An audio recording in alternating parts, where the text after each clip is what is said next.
Welcome to our tutorial on how to use the Welcare Breatheasy Peak Flow Meter, a device that assists in monitoring peak expiratory flow, an important aspect of managing certain respiratory conditions.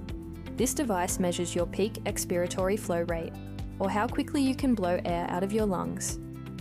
It's useful for tracking a range of respiratory conditions.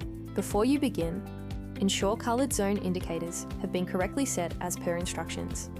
Make sure you're either sitting or standing up straight. Hold the meter horizontally and slide the pointer to the bottom of the scale. Now take a deep breath in, place the mouthpiece in your mouth and close your lips tightly around it. Then blow out as hard and as fast as you can in one quick breath.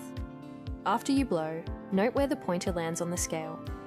This is your peak expiratory flow rate. It's important to repeat this process 3 times and record the highest number. This will give you the most accurate reading. Based on this recorded personal best reading, your healthcare provider may set colour-coded zones to help you manage your condition. Green means you're in good shape, yellow indicates caution, and red means you need immediate medical attention. After use, wipe the mouthpiece with a mild detergent or alcohol and store the meter in a cool, dry place. And that's it. The Welcare Breatheasy Peak Flow Meter is a useful tool to assist in monitoring your peak expiratory flow as part of your overall respiratory management plan. Always read the label and follow the directions for use.